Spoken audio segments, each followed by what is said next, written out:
2025లో కూడా గద్వాల పరిస్థితి ఎడ్యుకేషన్లో మీరు చూసుకున్నట్టయితే ఇప్పుడు కూడా మనం అత్యంత తక్కువ ఎడ్యుకేషన్ ఉన్నటువంటి జిల్లా తెలంగాణ రాష్ట్రంలో ఏదైనా ఉందంటే గద్వాల.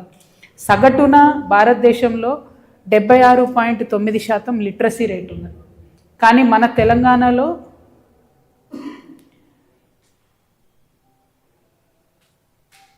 సగటున భారతదేశంలో 80.9% లిటరసీ రేట్ ఉంటే మన తెలంగాణలో తక్కువ ఉన్నది. 76.9% మన తెలంగాణలో ఉన్నది.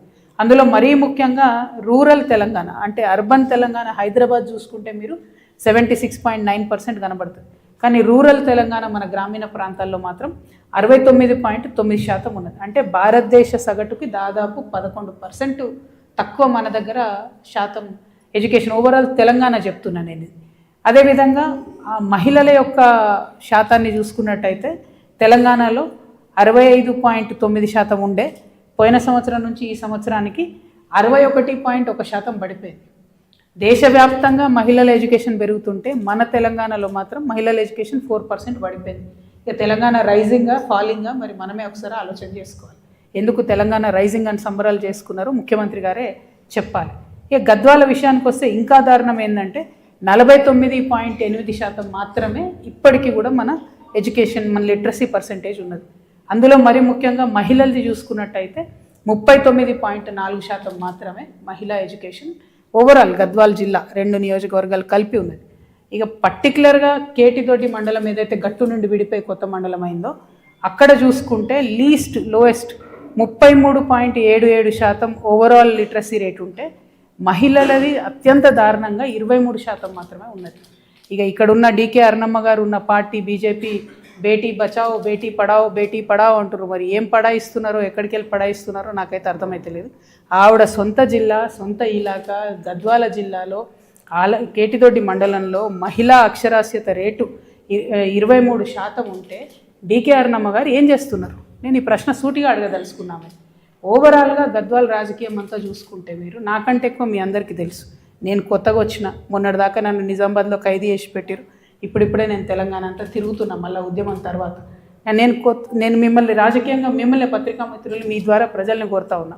ఒకటే కుటుంబం కదా ఇన్ని రోజులు పరిపాలన చేసింది. ఒక్కసారి మధ్యలో గట్టు భీమన్న గెలిచిండు ఒక 5 ఏళ్ల కోసం. ఆ తర్వాత మొత్తం వీళ్ళే కదా, మొత్తం స్వతంత్రం వచ్చినప్పటి నుంచి ఇప్పటి వరకు ఒకటే కుటుంబం. వాళ్ళ బావలు అక్కలు అన్నలు తమ్ములు వాళ్ళు ఇప్పుడు మేనల్లుడు వీళ్ళే పరిపాలన చేసి. మరి ఇంత పరిపాలన చేస్తే ఈ 2 రోజుల పర్యటనలో తెలంగాణ రాకముందు ఆలంపూర్లో రోడ్లు ఎట్లున్నాయి, ఇప్పుడు అంతకన్నా అధ్వానంగా ఉన్నాయి. గద్వాలలో కూడా అంతకన్నా అధ్వానంగానే ఉన్నాయి రోడ్లు తప్పితే కరెక్ట్ లేవు.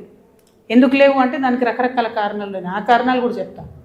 కానీ నేను ఎంత బాధ అనిపించిందంటే ఆలంపూర్లో ఒక దగ్గర పిల్లలు చెప్తా ఉన్నారు, రోడ్డు బాగాలేదు, మా దగ్గర స్కూల్ బస్సు రాదు కాబట్టి మేము స్కూల్కి పోవడం లేదు. అంటే బస్సు వస్తే కనీసం స్కూల్కి పోయే అవకాశం ఉంటుంది. చాలా ఊర్లలో 1 నుంచి 5 వరకు మాత్రమే ఉన్నది, 1 నుంచి 8 వరకు మాత్రమే ఉంది. 10వ తరగతి పోవాలంటే ఆడపిల్లలు 5-6 కిలోమీటర్లు దాటిపోవాలి.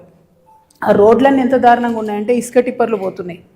కొట్టిపోతే అడిగేటోడు కూడా దిక్కులేడు. ఆడ ఇంతింత గుంతలు ఉన్నాయి, అందులో మస్తు మంది పడిపోయినారని చెప్తున్నారు. ప్రతి ఊర్లో ఆక్కుంటూ వచ్చినాం.